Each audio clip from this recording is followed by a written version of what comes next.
Começa agora um programa que traz tudo sobre o livro mais lido em todos os tempos.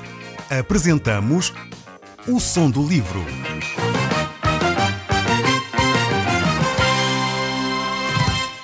Seja muito bem-vindo. Neste podcast vai encontrar o livro mais conhecido e lido em todo o mundo. Vamos levá-lo numa viagem pela história da humanidade. Este é um audiolivro para si, para a sua família e sociedade em geral. Contextualização e comentários de Paulo Chaveiro. Caro amigo, nós estamos de volta à primeira epístola de Paulo aos Coríntios. E hoje vamos procurar percorrer o capítulo 5 deste mesmo livro. Nós entramos numa divisão nova e aqui vamos começar um novo assunto também. Até ao capítulo 4 nós falamos sobre as divisões da igreja em Corinto. Um problema que o apóstolo Paulo atacava de uma forma frontal e de uma forma transparente. Mas é importante termos bem atenção que o apóstolo Paulo não atacou apenas este assunto. Ele apresentou várias outras lições que eram importantes para a vida da igreja. O ponto-chave combatido nestes capítulos anteriores e na divisão que nós tratamos anteriormente era realmente as contendas entre os cristãos.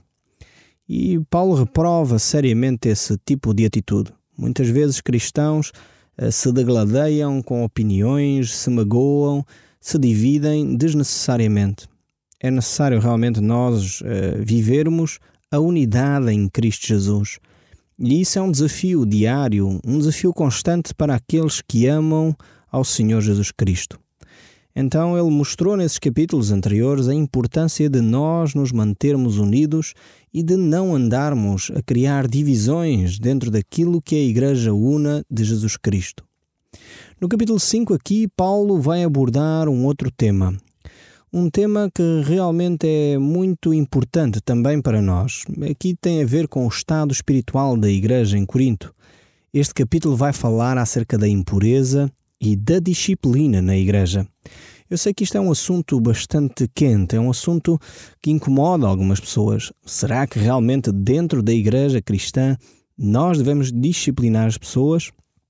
Essa é uma pergunta que nós vamos procurar responder ao longo deste programa. Por isso, eu propunha que você estivesse bem atento àquilo que nós vamos tratar neste dia para perceber aquilo que é a palavra de Deus e o que significa disciplina, o que não significa disciplina e o que é que isso traz à vida dos cristãos. Então temos este assunto bastante importante e palavras que o apóstolo Paulo vai proferir aqui bastante fortes e claras para que a igreja pudesse atuar de acordo com a vontade de Deus. O assunto começa aqui neste capítulo 5 e ele estende-se pelo capítulo 6. Trata-se de um tema extremamente importante, como eu já disse. É importante que cada um de nós entenda o que a palavra de Deus diz acerca deste assunto. Vamos então ver como é que Deus trata este assunto da disciplina.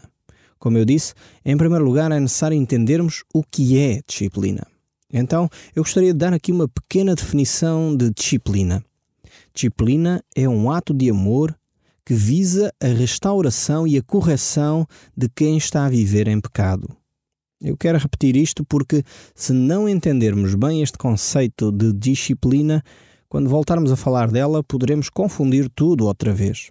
Então, disciplina é um ato de amor que visa a restauração e a correção de quem está a viver em pecado. Então, dando um exemplo muito concreto, um pai disciplina um filho porque o ama. Às vezes os meus filhos perguntam-me: "Oh pai, porquê é que tu me estás a corrigir? Porquê é que eu tenho de ficar de castigo? Ou porquê é que eu apanho uma palmada?" E eu tenho dito: "Filhos, é porque eu vos amo." E pergunto normalmente aos meus filhos: "Vocês já repararam que o pai não corrige os meninos que andam na rua? Os meninos com quem o pai cruza e não conhece, normalmente eu não estou a corrigi-los. Porquê? Porque eu não os conheço. Agora, as pessoas que eu amo, as pessoas que convivem comigo proximamente, essas eu quero que elas tenham uma vida mais correta, com menos sofrimento, que lhes cause menos dor a eles e aos outros. E por isso mesmo é necessário exercer a disciplina. Então, assim como nós exercemos a nossa disciplina com os nossos filhos porque os amamos, assim também deve ser a disciplina na igreja. A disciplina da igreja deve ser baseada, fundamentada no amor. E essa deve ser a razão pela qual nós disciplinamos os nossos irmãos. O segundo lugar, eu gostaria de trazer aqui à nossa reflexão o que não é disciplina. Então, quando nós falamos em disciplina na igreja, não queremos confundir esta ideia de disciplina, que é um ato de amor, que necessita de firmeza, necessita de correção, necessita de repreensão de quem está a viver em pecado, mas a disciplina não é excomunhão ou uma forma de desprezo. Isto é importante nós entendermos. Muitas vezes as pessoas pensam que disciplina na igreja é um ato de excomunhão, é entregar essa pessoa para a perdição eterna, ou é uma atitude de desprezo, ou uma atitude farisaica, como às vezes se ouve. Não tem nada a ver com isso. O aplicar a palavra de Deus na vida de outros e na nossa própria vida é um ato de amor. E quando a disciplina não é exercida nesta perspectiva, e quando as pessoas não entendem disciplina desta forma, então realmente torna-se muito complexo o exercitar a disciplina. É fundamental que cada um de nós tenha uma correção correta da disciplina. A disciplina é para ser exercida no contexto da igreja. Ou seja, se alguém vive em pecado, é importante que ela seja disciplinada dentro do contexto da igreja. E muitas vezes nós temos receio desta questão porque achamos todos nós, afinal de contas, pecamos. Mas se você esteve atento à definição de disciplina que eu dei, eu falei que a disciplina deve ser exercida em quem está a viver em pecado e não em quem praticou um pecado e se arrependeu. Quem se arrependeu de um pecado cometido pontualmente não deve estar debaixo da disciplina da igreja. A disciplina da igreja é para ser exercitada naquela pessoa que vive em pecado, que está numa atitude de pecado por vários meses, talvez, ou até anos, e muitas vezes a igreja não age nessa situação. Não pode ser assim. A Bíblia vai nos mostrar aqui neste capítulo que é importante exercitarmos a disciplina. Então vamos começar a ler este texto, depois desta introdução, para podermos compreender bem o que é que a Bíblia nos está a ensinar sobre este assunto. Verso 1 nos diz: geralmente se ouve que há entre vós imoralidade, e imoralidade tal que nem mesmo entre os gentios, isto é, haver quem se atreva a possuir a mulher do seu próprio pai. Vemos aqui o contexto em que o apóstolo Paulo vai tratar desta questão. Aqui o problema era que havia um membro daquela comunidade, da igreja de Corinto, que estava a ter uma relação incestuosa. Estava a ter um relacionamento sexual com a mulher do seu pai. Provavelmente seria a sua madrasta, é o que a maioria dos comentadores entendem que é o contexto aqui, não seria a sua própria mãe, mas ao mesmo tempo é uma relação que não deveria de acontecer. Não deveria de acontecer aos olhos de Deus, não deveria de acontecer aos olhos da sociedade romana e também mesmo aos olhos da lei portuguesa é algo que não deveria de acontecer. É um ato que é reprovado pela própria lei portuguesa. Não deve de haver este tipo de relacionamento entre familiares. E então isto é uma atitude realmente terrível para uma congregação viver este processo. E o apóstolo Paulo não só tem de chamar a atenção a quem está a viver nesta situação, mas acima de tudo também à própria igreja. Porque a questão é que dentro da própria igreja havia atos de imoralidade e ninguém fazia absolutamente nada. O que é que nós poderíamos dizer então sobre isso? Bem, alguns pensam que não haveria talvez nada a fazer, vamos amar esta pessoa e tolerar, enfim, afinal de contas, todos pecamos. Mas não, o apóstolo Paulo diz que isto é vergonhoso, é um escândalo, não deveria de acontecer. A nossa atitude era realmente agir num ato de amor para corrigir e repreender quem está a viver desta forma, quem está a viver em pecado.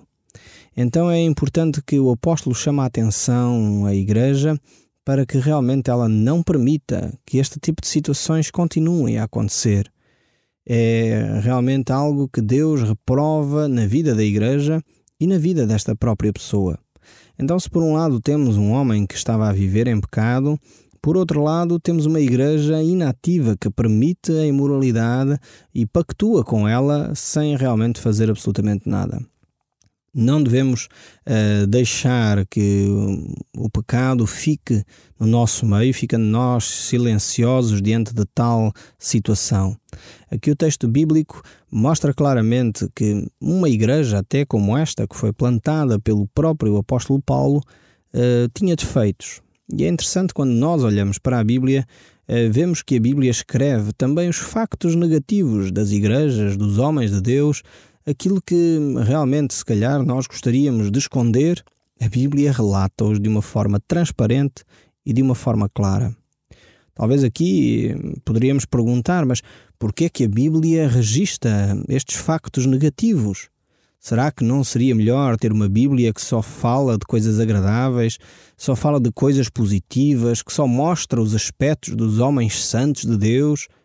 É talvez interessante pensarmos que se tivéssemos uma Bíblia assim, realmente alguns de nós não teríamos coragem sequer de a abrir e de olhar para ela, pois ela seria tão distante da realidade que cada um de nós se veria realmente atormentado só de pensar em ler as Escrituras. Mas Deus conhece o coração do homem e por isso mesmo Ele relata nas suas páginas aquilo que são as pessoas, o coração do ser humano. E no fundo, desde Adão até aqui, a nossa história, nós vemos realmente que a Bíblia relata a história do homem caído. O homem que necessita desesperadamente de Deus. E ao mesmo tempo nós vemos nas páginas da Bíblia a história da redenção de Deus. Ou seja, se por um lado vemos homens e igrejas como esta em Corinto, homens que pecam, homens que falham em coisas grosseiras, por outro lado vemos quão grande é o amor de Deus ao tocar numa igreja como esta em Corinto, ao levar esta igreja a se arrepender e a tomar uma atitude digna do nome que eles portavam, o nome de Jesus Cristo. Ao se comportarem, como o próprio apóstolo Paulo tinha dito no capítulo 2, como cristãos que têm a mente de Cristo. Ao olharem para esta situação e viverem da forma como o próprio apóstolo Paulo tinha dito no capítulo 1, que eles eram santos e deveriam viver dessa forma. Mas quando começamos a ver aqui os textos bíblicos, percebemos que realmente necessitamos de Cristo para viver dessa forma. Sem Cristo, vamos ser iguais a esta igreja de Corinto, vamos falhar e não ter soluções, vamos muitas vezes, se calhar, viver em pecado e nem nos apercebemos. É exatamente por isso que necessitamos da palavra de Deus. Para que ela nos aponte o caminho, mas para que ela também nos aponte a solução. Então, é para isso que as Escrituras nos mostram também coisas que não são tão agradáveis como nós talvez pensaríamos encontrar nas páginas da Bíblia, mas é para que nós possamos tirar as lições. O verso 2 deste capítulo 5 de 1 Coríntios ainda diz: "E contudo andais vós ensoberbecidos, e não chegaste a lamentar para que fosse tirado do vosso meio quem tamanho ultraje praticou." Então temos aqui uma palavra corajosa do apóstolo Paulo. Ele diz que o orgulho, que a soberba que os coríntios tinham, eram completamente injustificada. Ou seja, eles achavam que eram realmente uma igreja fantástica, tinham muitos dons, tinham muita coisa a acontecer naquela igreja, mas o apóstolo Paulo diz que isto é uma vergonha de todo o tamanho. É lamentável que uma igreja cristã, onde a palavra de Deus era anunciada, estava a acontecer uma situação desta. E realmente vemos que a igreja se tinha orgulhado. Mas como é que uma igreja chega a este ponto? Vamos ler o verso 3, talvez vamos encontrar aqui uma resposta a esta pergunta. "Eu, na verdade, ainda que ausente em pessoa, mas presente em espírito, já sentenciei como se estivesse presente, que o autor de tal infâmia, seja em nome do Senhor Jesus, reunidos vós e o meu espírito com o poder de Jesus, o nosso Senhor, entregue a Satanás para a destruição da carne, a fim de que o espírito seja salvo no dia do Senhor." Aqui, ao ler este texto, provavelmente você fica arrepiado, como eu próprio, que as palavras são fortes. Há palavras que o apóstolo Paulo aqui usa com um sentido bastante profundo e nós vamos tentar ver o que é que ele na realidade quer dizer. Ele aqui fala acerca deste jovem que estava a ter um relacionamento com a sua madrasta e este jovem deveria então ser disciplinado pela igreja. Não se trata aqui de uma situação, de um boato ou de um rumor que estaria a acontecer e eventualmente ninguém sabia bem ao certo o que é que era. Não, trata-se de um assunto em que todos estavam plenamente convictos do que estava a acontecer, que aquilo não era correto, mas a Igreja mesmo assim estava a tolerar essa situação. Não estava a querer tocar no problema, faz de conta que não existe, não vamos falar do assunto. E o apóstolo Paulo vai, com medidas bastante drásticas, corrige em primeiro lugar a Igreja, que está a viver também em pecado por não ter corrigido quem está em pecado, e ao mesmo tempo fala acerca deste jovem, como é que a Igreja deveria proceder se ele não se arrependesse. Aqui está o assunto do arrependimento mais uma vez. E ele utiliza estas palavras de que este jovem deveria ser entregue a Satanás para a destruição do corpo a fim de que o seu espírito fosse salvo no último dia. Então aqui está uma grande pergunta. O que é que significa entregar o corpo para ser destruído por Satanás? Este é um texto muito forte. Nós vemos pela palavra de Deus que Deus deu permissão, por exemplo, a Satanás para ele agir na vida de determinadas pessoas. Por exemplo, na vida de Jó. Era necessário que Satanás pedisse autorização a Deus para poder tocar na saúde de Jó. E realmente vemos que isso aconteceu.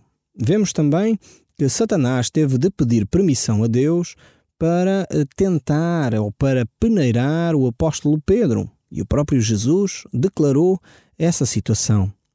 Certamente o poder de Satanás ele encontra-se extremamente limitado quando se trata de um filho de Deus. Por isso mesmo, quando aqui o apóstolo Paulo está a falar sobre esta matéria, ele está a dizer que o cristão, de alguma forma, está debaixo da guarda de Deus. E por isso mesmo, ao estar debaixo da guarda de Deus, Satanás não tem autoridade sobre a sua vida. Por outro lado, ele ao viver em pecado, ele retira-se dessa proteção que Deus dá aos seus filhos. E por isso mesmo, então ele fica entregue a Satanás. E é exatamente isso que o apóstolo Paulo aqui está a falar. Alguém que fica à mercê dos ataques do inimigo. O próprio apóstolo Pedro diz que Satanás anda ao nosso derredor como um leão procurando oportunidade para nos tragar. E aqui o apóstolo fala acerca desta questão. E nós vemos que muitas vezes o pecado tem consequências físicas. Há cristãos que viviam em pecado e que, por causa disso, sofriam consequências de saúde, doenças, enfermidades e muitas vezes chegavam mesmo a perecer. O apóstolo Paulo fala disto também aqui no capítulo 11 desta mesma epístola aos Coríntios, quando ele está a falar acerca da forma de tomar a ceia do Senhor. Ele diz que muitos, porque tomavam indignamente, pereciam, dormiam. Então isto mostra-nos claramente que é preciso nós percebermos que por vezes o corpo sofre as consequências do nosso pecado para que a nossa vida seja realmente preservada, a nossa vida eterna seja preservada. E aqui neste texto verificamos que apesar deste pecado, o apóstolo Paulo fala em incoerência com aquilo que ele já tinha dito no capítulo 3, de que aquele que realmente permanece em Deus ou vive em Deus, mesmo não tendo muitas obras, ele não receberá galardão, no entanto ele será salvo como através do fogo. Fica, no fundo, a base, o alicerce, dando a mesma imagem que ele dá no capítulo 3 desta epístola. E por isso mesmo ele fala-nos acerca desta questão. E o próprio apóstolo João nos diz que se alguém vir o seu irmão cometer pecado não para a morte, pedirá e Deus lhe dará a vida. Aos que pecam para a morte, o pecado para a morte, por esse não digo que roguem. Ou então temos realmente estas ideias que falam acerca destas atitudes que têm consequências na nossa vida física. E é disto que o apóstolo Paulo está a tratar. No entanto, a vida eterna está assegurada pelo próprio Deus. Por isso ele seria salvo no último dia. 1 Coríntios 5 continua a dizer no verso 11 a 13: Mas agora vos escrevo para que não vos associeis com alguém que, dizendo-se irmão, for impuro, avarento, idólatra, ou maldizente, ou beberrão, ou roubador, com esse tal nem ainda comeis. Pois com que direito haveria eu de julgar os de fora? Não julgueis os de dentro? Os de fora, porém, Deus os julgará. Expulsai, pois, de entre vós o malfeitor. Mais uma vez aqui o apóstolo Paulo não está a falar de excomunhão. Ele está a falar de uma disciplina exercida de forma a que esta pessoa entenda que está em pecado, está a viver de uma forma que desagrada a Deus. O próprio apóstolo Paulo fala que devemos lançar o fermento neste contexto aqui. Jesus fala da mesma maneira quando ele diz que os discípulos não deveriam guardar o fermento dos fariseus e um pouco de fermento leveda toda a massa. Ou seja, Jesus está a falar acerca da forma como nós vivemos o nosso dia-a-dia. Não podemos permitir na nossa vida pecado que permanece e fazendo com que ele não tenha efeito na nossa vida. Realmente o pecado afeta toda a nossa vida e é necessário nós retirarmos aquilo que são vícios, hábitos, coisas que desagradam a Deus e realmente possamos voltar-nos para Deus e viver uma vida santa como só Deus é santo. O apóstolo Paulo, como disse, não estava a falar de excomunhão porque ele, na segunda carta que ele escreve aos Coríntios, mais uma vez ele corrige a igreja para que eles pudessem readmitir esta pessoa que havia sido colocada fora, para ela se arrepender. E realmente surtiu o efeito. E a minha própria experiência tem mostrado que quando nós exercitamos a disciplina bíblica com amor, carinho, correção e firmeza, ela alcança os objetivos para a qual foi exercida. As pessoas com as quais têm convivido e têm sido confrontadas com este tipo de situações, quando são colocadas sob disciplina bíblica, o que temos visto é que normalmente elas se arrependem, voltam para Deus e abandonam o seu pecado. Então é uma ferramenta que Deus deu à sua igreja para que ela possa ajudar outras pessoas a se aproximarem mais de Deus. O Som do Livro, uma produção da Rádio Transmundial de Portugal.